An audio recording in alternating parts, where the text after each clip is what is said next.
chapter 33, we will be able to identify what is the hope of Israel. So it's going to be a pretty significant message given where it is at the end of the Torah, connecting with not only the book of Joshua, but the books we could call the history. And this message is very important to understand the Old Testament. There are three G's that we could say are central in the Torah. We could say God, He is Yahweh, but arrangement of the Torah has been using the second and third G, geography and genealogy. And so we find in the book of Deuteronomy that geography is central because the land is going to be central in the message of Deuteronomy. The land, that is Canaan, is central to God fulfilling his covenant promises to Abraham and applying this to the covenants that he has made, which include Abraham's descendants. And here we find them. We will find that in the book of Deuteronomy, the land is understood to be a gift or a blessing of God because of the covenant promise that he made. So look at chapter 1, verse 25. We'll see the particular way, the phrase that often is how Deuteronomy will couch this land. Then they took some of the fruit of the land in their hands and brought it down to us, and they brought word back to us and said, "It is a good land which Yahweh our God is about to give us." This was the report of the spies, which was followed by the rebellion of Israel. But what was the report of the land? It was good, right? We've seen the significance of the word good when we've gone through Genesis chapter 1. And so in that sense, the echo of Genesis 1 with creation being good, we now hear the good declaration of the land, and it is which Yahweh our God is about to give us. This continues chapter 2, verse 29, chapter 3, verse 20, chapter 4, verse 1, chapter 7, verse 1, chapter 11, verse 8, verse 29 and 31, also in chapter 11, chapter 16, verse 20, chapter 17, verse 14, chapter 18, verse 9. All of that tell us the land which the Lord God is giving. So the land is a gift of God to Israel because of his covenant promises to Abraham. We also learn about the geography because it is to be a sanctuary. Look at chapter 12, verse 5. But you shall seek Yahweh in the place which Yahweh your God will choose from all your tribes to establish his name there for a dwelling, and there you shall come. And there you shall bring your burnt offerings and your sacrifices and your tithes, the contribution of your hand, your votive offerings, your freewill offerings, and the firstborn of your herd and of your flock. There also you and your household shall eat before Yahweh your God and be glad in all that you send forth your hand to do, in which Yahweh your God has blessed you. So we see that in the land there is to be a tabernacle or a tent or a temple, we'll learn. That is, that there is a sanctuary that is Yahweh's in the land. This continues in chapter 5, verse 11. We see it again. There's a sanctuary in the land. We see in verse 21 as well in chapter 12 that there is a sanctuary in the land. It is the place where Yahweh your God chooses to set his name. Is too far away from you, then you may sacrifice of your herd and flock which Yahweh has given to you as I have commanded, and you may eat within your gates whatever it is you desire. We also find in chapter 14, verse 21, reference to the sanctuary that will be made in the land. Chapter 14, verse 21, you shall not eat of anything which dies of itself. You may give it to the sojourner who is within your gate so that he may eat it, or you may sell it to a foreigner, for you are a holy people to Yahweh your God. and you will not boil a young goat in its mother's milk. Right? Goes forward to talk about the tithe, verse 22, and what you're going to eat in the presence of Yahweh your God, in the place where he chooses, is verse 23, the place where he chooses for his name to dwell. The tithe of your grain, your new wine, your oil, and the firstborn of your herd and your flock, that you may learn to fear Yahweh your God all of your days. So we have seen, like Eden, we have seen, like Israel, encamped and traveling through the wilderness, the land will have a centralized place where Yahweh's name, by way of his presence, will exist. Chapter 16, verse 6, chapter 26, verse 2 also refers to this sanctuary that will be in the land. And again, the land is a blessing directly from God because of his covenant promises. Chapter 28, verses 1 through 14 extend about the land as a blessing from God. But we find, in addition to geography being central in Deuteronomy, genealogy is central. In the book of Deuteronomy, in chapter 10, verse 22, we read, your fathers went down to Egypt, 70 persons in all, and now Yahweh your God has made you as numerous as the stars of heaven. Now, that harkens back to Genesis chapter 15, when God had already made the covenant with Abraham and stipulated the promises of the covenant, but Abraham was having questions. And in chapter 15, you remember, he comes out and he looks up to the heavens, and Yahweh tells him that your descendants will be, though you doubt it because you do not have a son, they will be as the stars of the heaven. This is a clear reference to what is Israel 2.0 entering into Canaan under Joshua. In theological language, you would say this: it is an initial fulfillment of that promise of the Abrahamic covenant. Did God preserve Abraham's descendants such that they became a great nation, even though they were enslaved in Egypt, and yet God brought them out and to a place, and they were as numerous, verse 22, as the stars of heaven. And who are these people?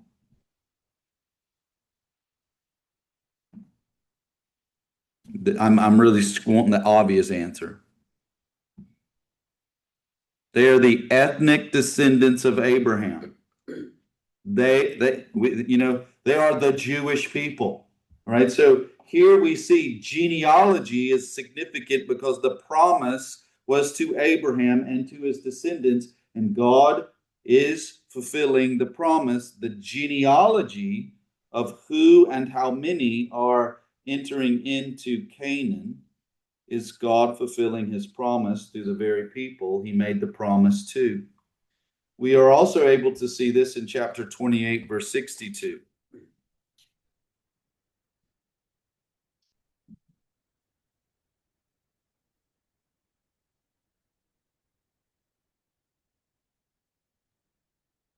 Then you shall remain few in number, whereas you were as numerous as the stars of heaven, because you did not listen to the voice of Yahweh your God.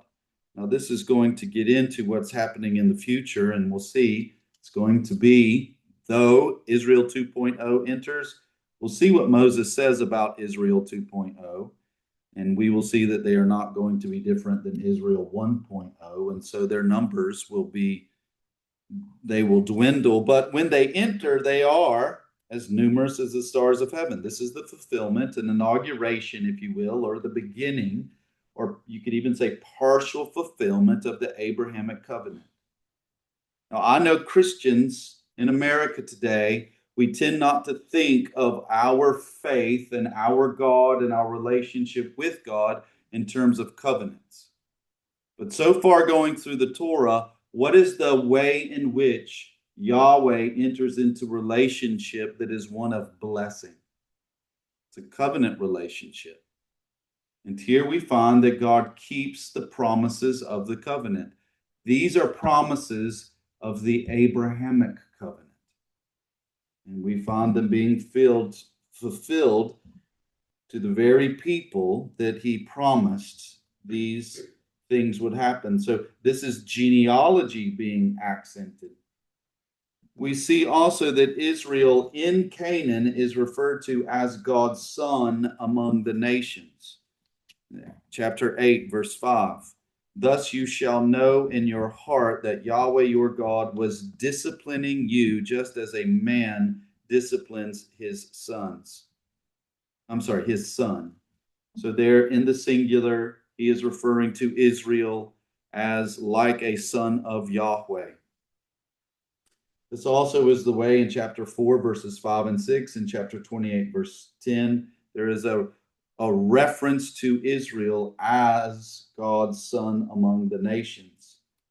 Israel as God's son is therefore like his father. Look at chapter 4, verse 10. Remember the day you stood before Yahweh your God at Horeb, when Yahweh said to me, assemble the people to me, that I may cause them to hear my words, so that they may learn to fear me all the days they live on earth, that they may teach their children.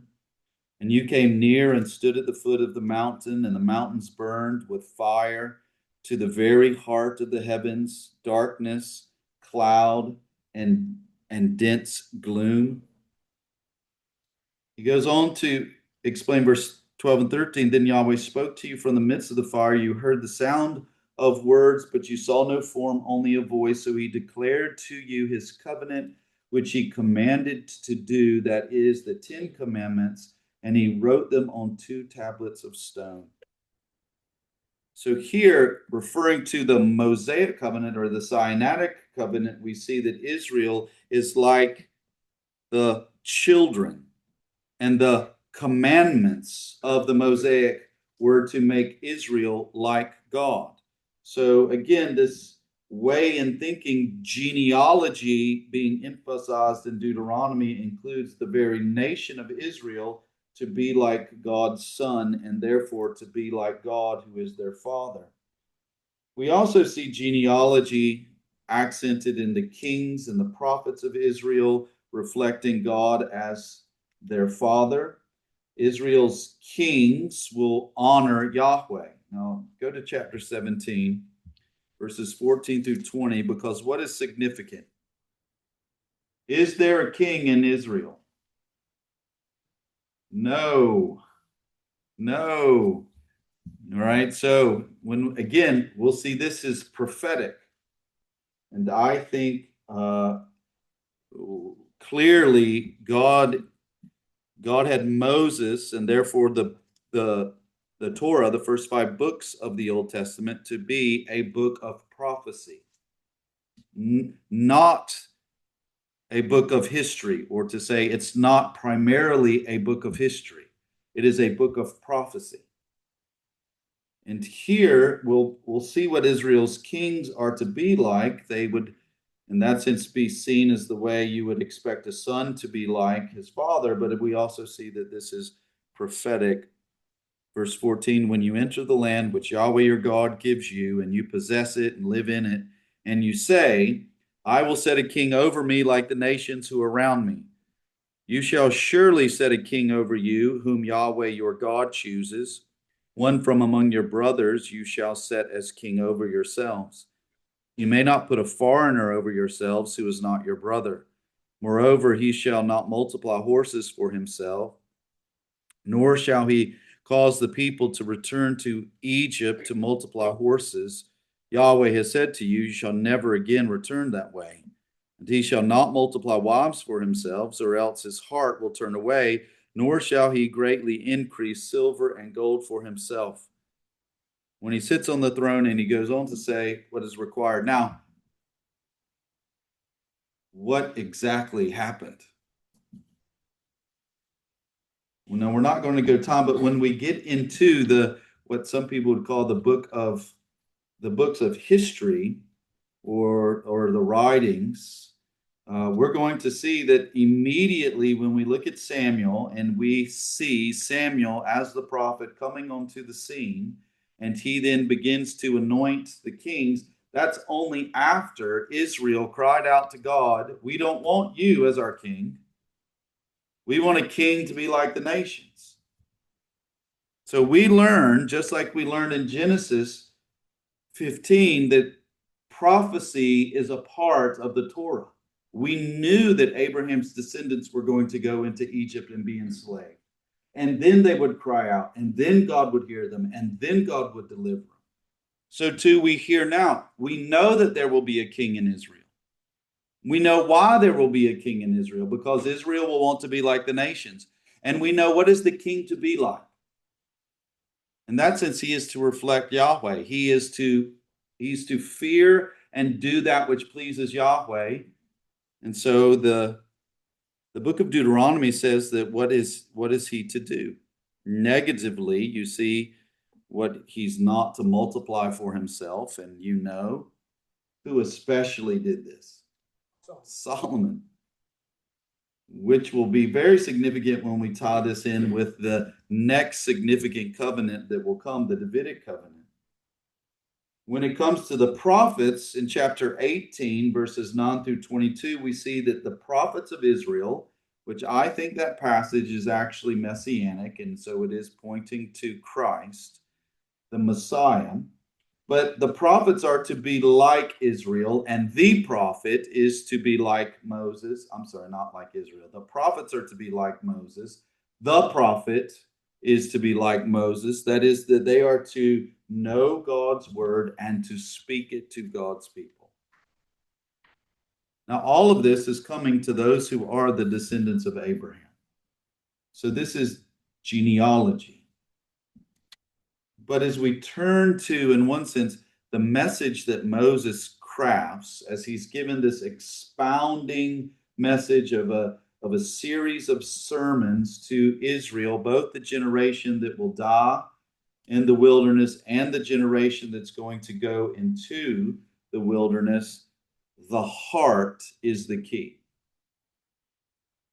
The message that we've seen woven through the Torah is the hearts of the people have to change if they're going to be able to please God. And the problem with Israel throughout their wandering has been they do not believe. And Deuteronomy will make this message for the new generation to be key. The heart is the key to Israel's success. So turn back to chapter 6.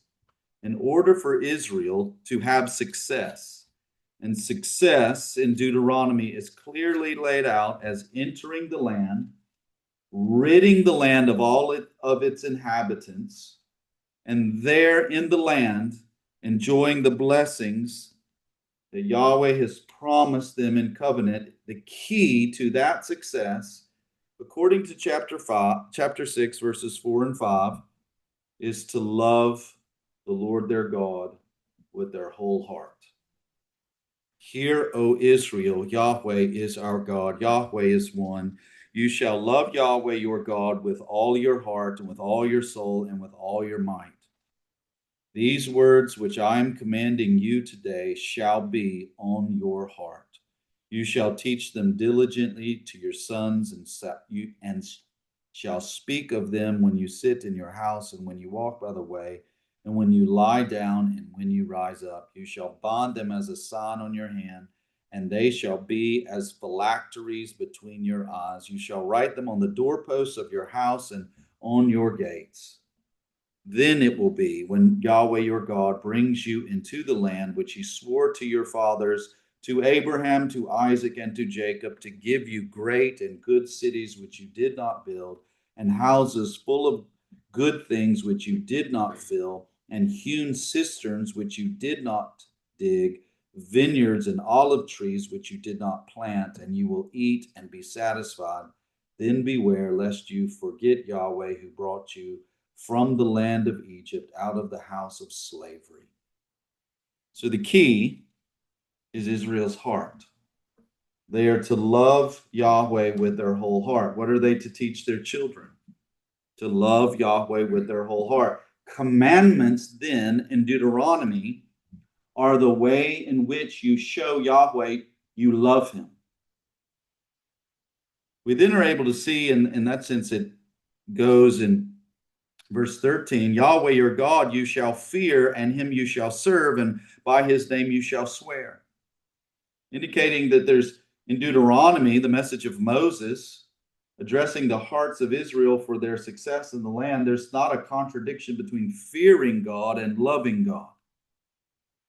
They are joined when there is faith in Yahweh and his promises. And so Deuteronomy accents the key of Israel's heart. Now, it is interesting that only one person in the Old Testament was said to have loved the Lord with their whole heart, and that's King Josiah. In 2 Kings chapter 23, verse 25, he is the one who is explicitly said to have loved the Lord with his whole heart. But it's going to be the promise of God, and we'll get eventually to Deuteronomy chapter 30, verses 6 through 10, that Moses tells Israel in the future, God is going to change their heart.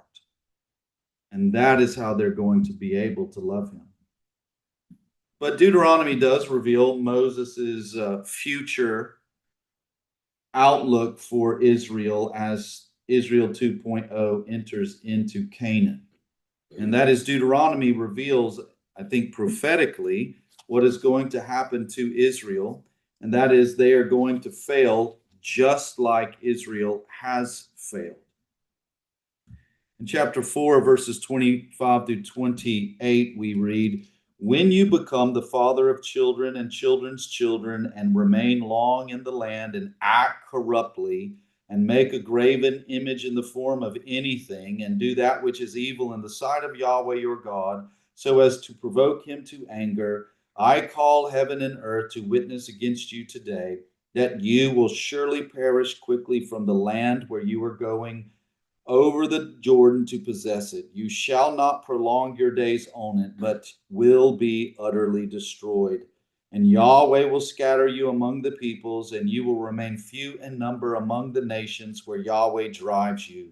And there you will serve gods, the work of man's hands, wood and stone, which neither see, nor hear, nor eat, nor smell. In one sense, you could take Isaiah, Jeremiah, Ezekiel, and you could bring the book of the 12.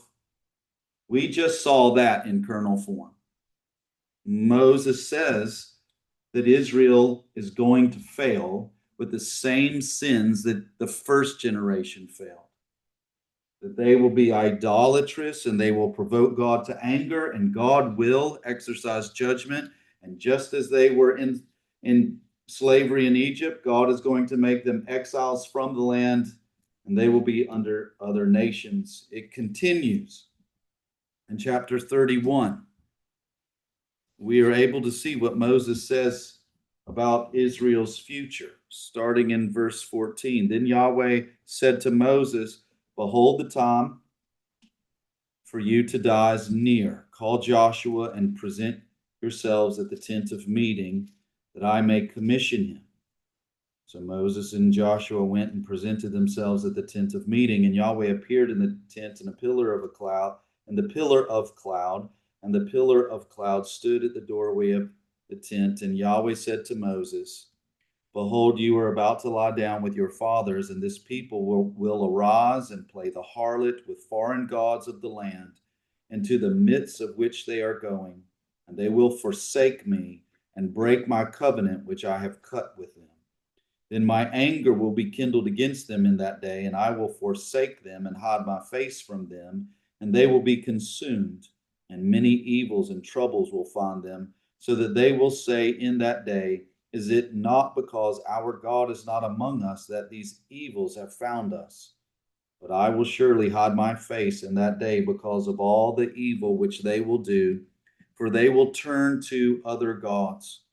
So now write this song for yourselves and teach it to the sons of Israel. Put it in their mouths, so that this song may be a witness for me against the sons of Israel.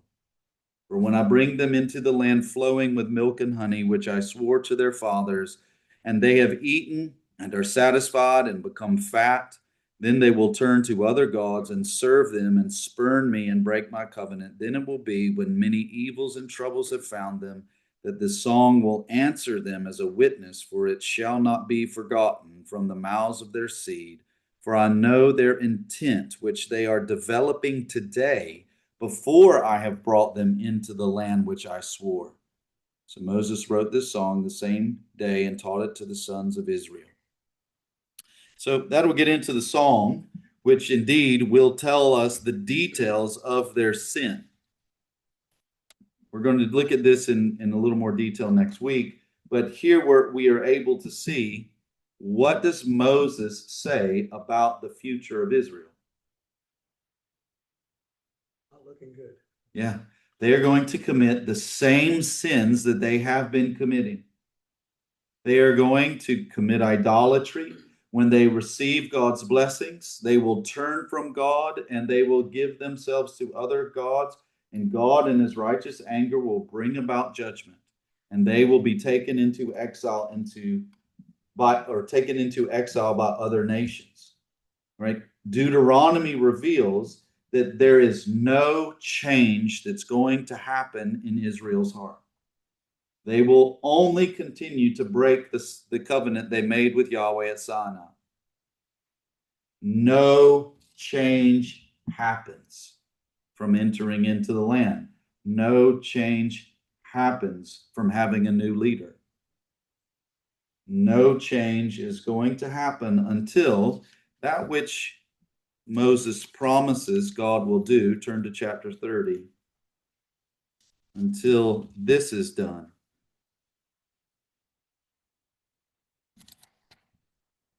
We're going to start in verse 5.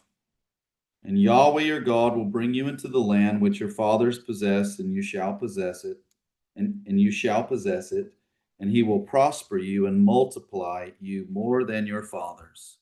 Moreover, Yahweh your God will circumcise your heart and the heart of your seed to love Yahweh your God with all your heart and with all your soul, so that you may live. And Yahweh your God will inflict all these curses on your enemies and on those who hate you, who persecuted you. And you shall return and listen to the voice of Yahweh, and you shall do all his commandments which I am commanding you today.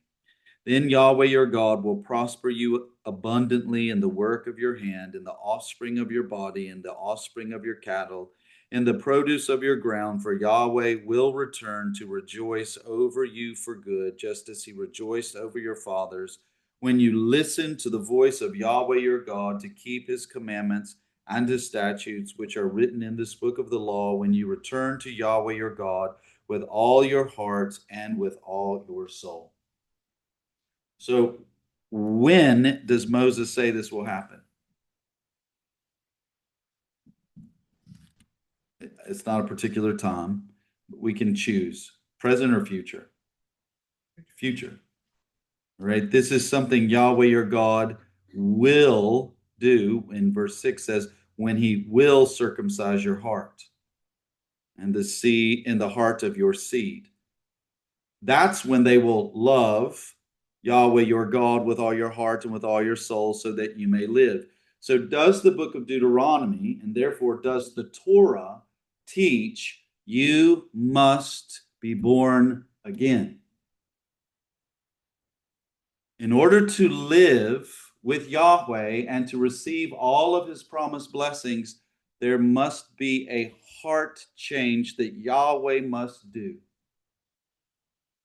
The Torah does not teach a different message from the Gospels. The Torah teaches the message that the Gospels announce is fulfilled in the person, work, and covenant that Jesus has accomplished and brought. And so until God brings about this change, there is no change in Israel.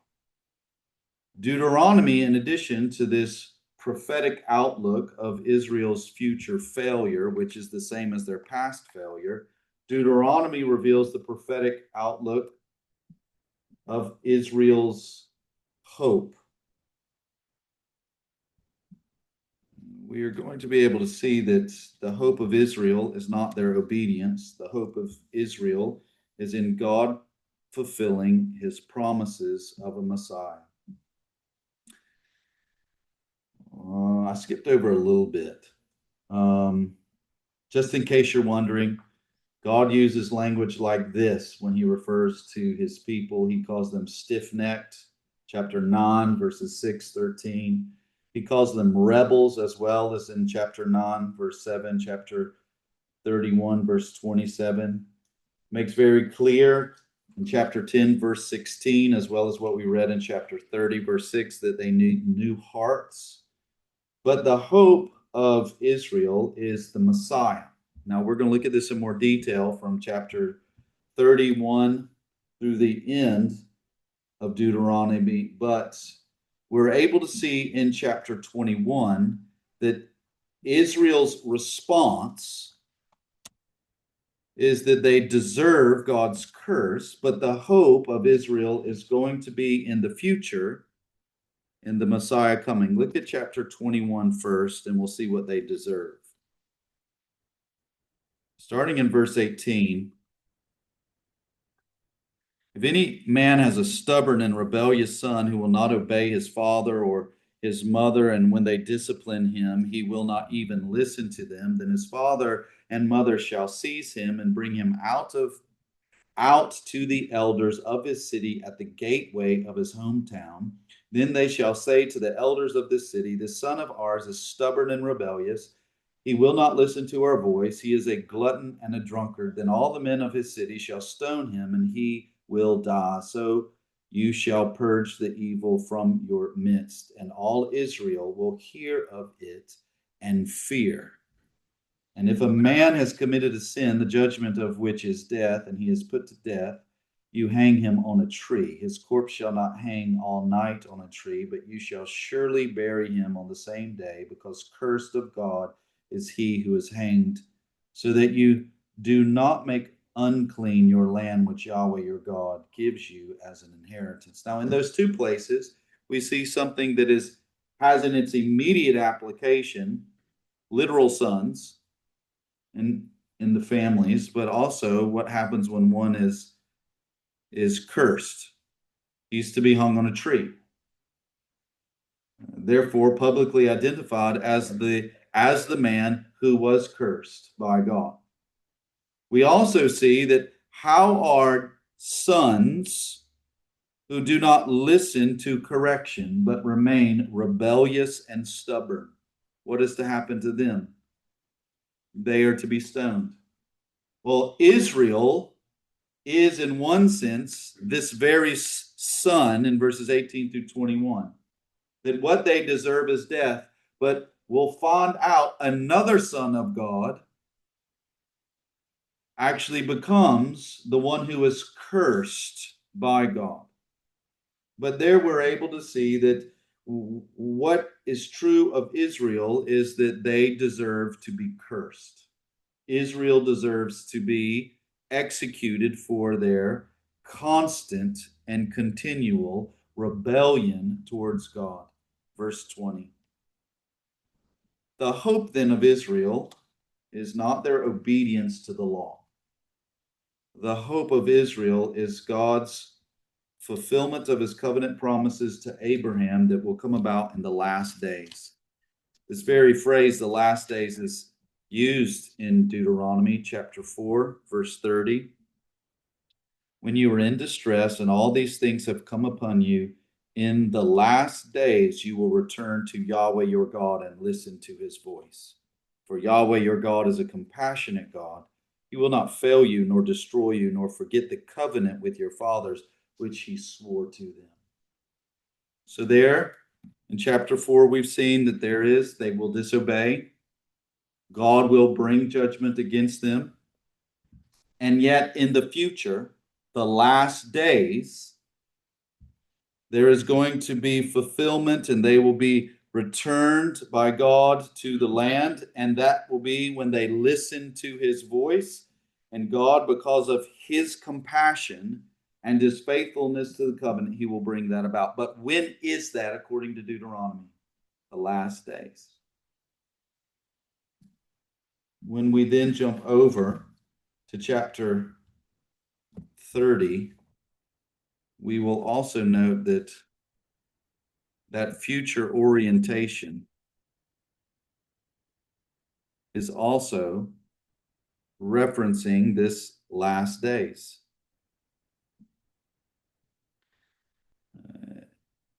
Starting in let's just start in verse 1. So it will be when all of these things have come upon you, the blessing and the curse which I have set before you, and you cause these things to return to your heart and all the nations where Yahweh your God has banished you, and you return to Yahweh your God and listen to his voice with all your heart and soul, according to all that I am commanding you today, you and your sons, then Yahweh your God will return you from captivity and return his compassion on you, and he will gather you again from all the peoples where Yahweh your God has scattered you.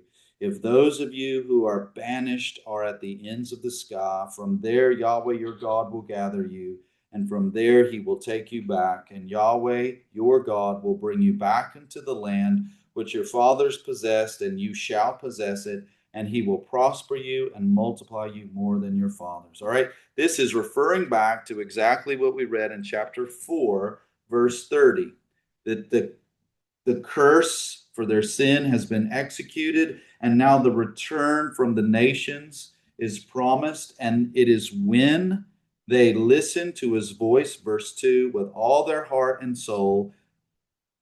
That is in the latter days, because chapter 30, verses 1 through 5, are expanding on the same thing that chapter 4, verse 30 was referring to. It is in the last days or the latter days that this would be brought about. So the future is where Israel's hope is oriented to in Deuteronomy. What does that tell us about the Torah? Is it a book of history or a book of prophecy?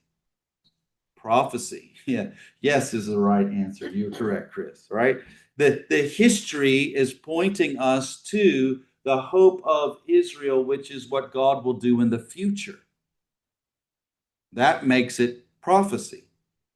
The book of Moses is not trying to, in one sense, just to describe the Mosaic covenant, but rather it does describe the Mosaic covenant, but is pointing to what God is going to do in fulfillment of the Abrahamic covenant, which brings changes that did not occur to Israel in the Mosaic covenant.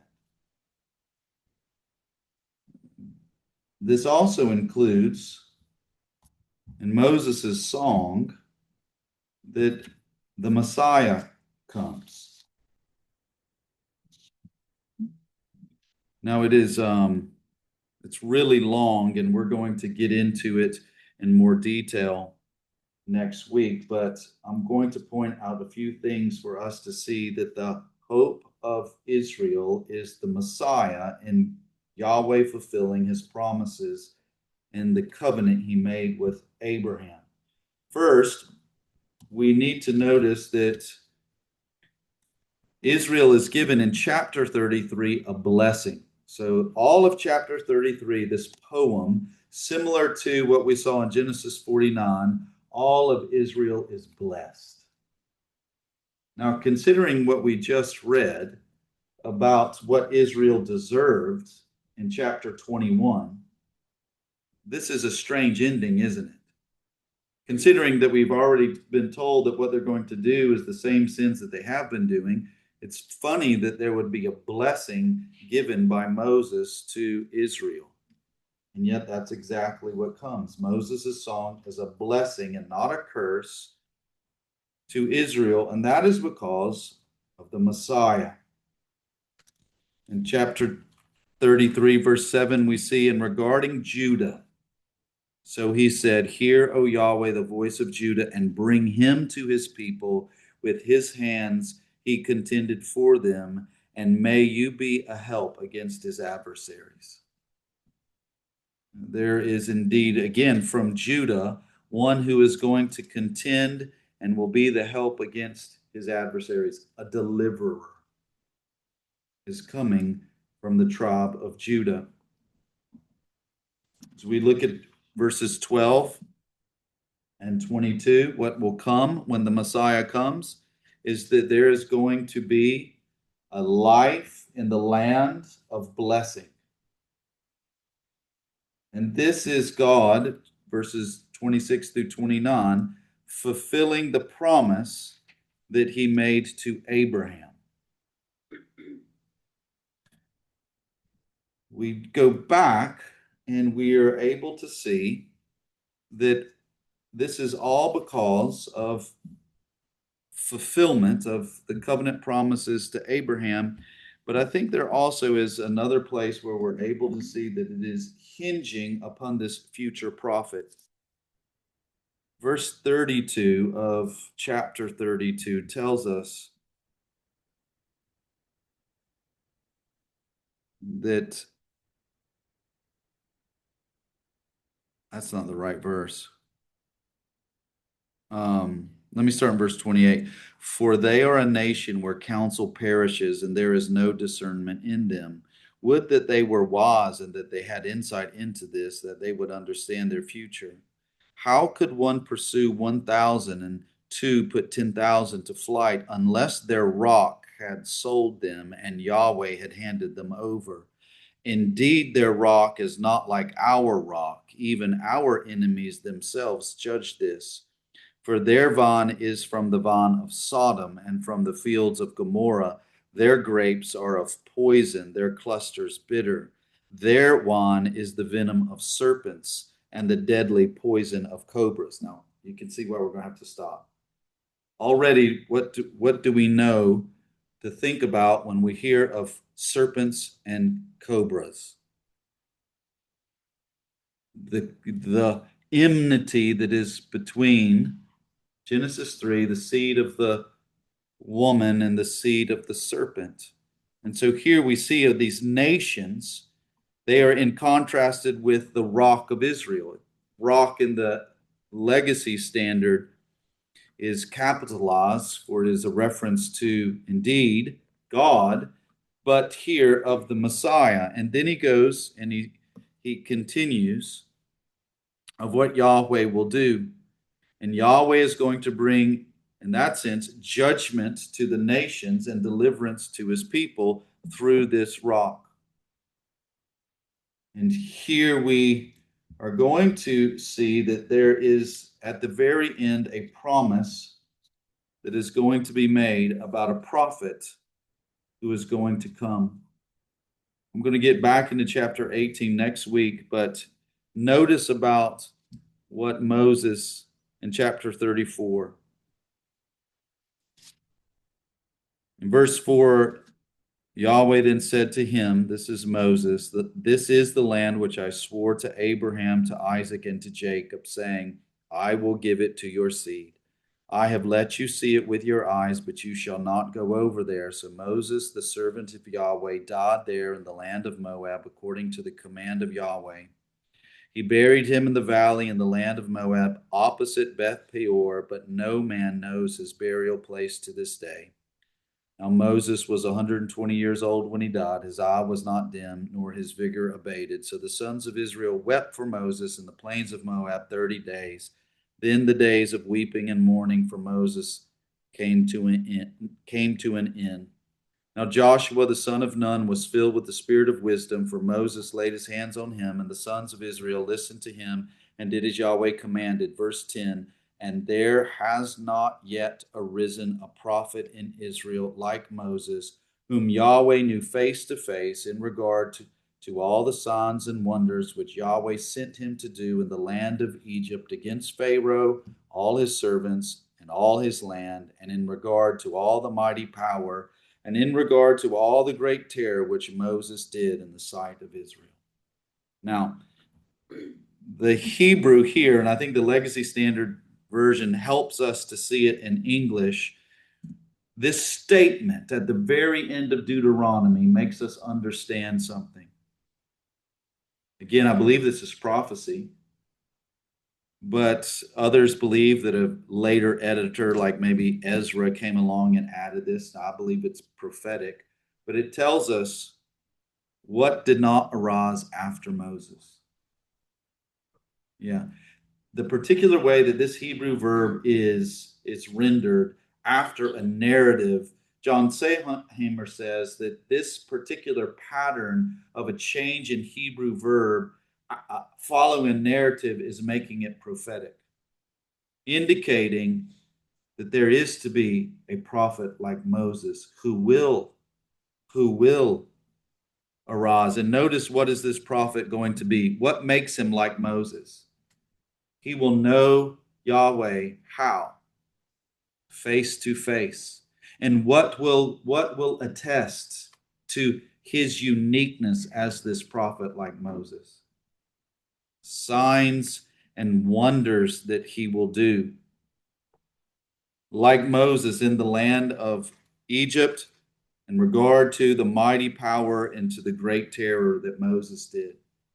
This is ending Deuteronomy, ending the Torah, and I don't think it is pointing to Joshua, but extending beyond Joshua to give the expectation for the prophet like Moses who will know God face to face and who will do such signs and wonders. Jesus is this prophet like Moses. Jesus is the one who indeed knew God face to face. Jesus' signs and wonders attest to him being the long-awaited Moses-like prophet.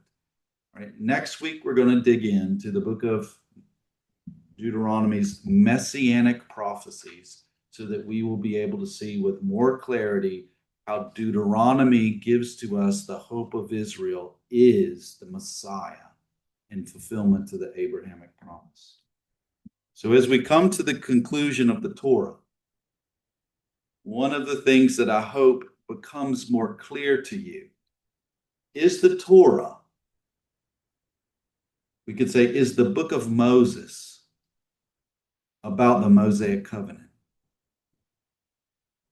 in its primary message? No. It is about what's coming when God fulfills the promise to the Abrahamic covenant.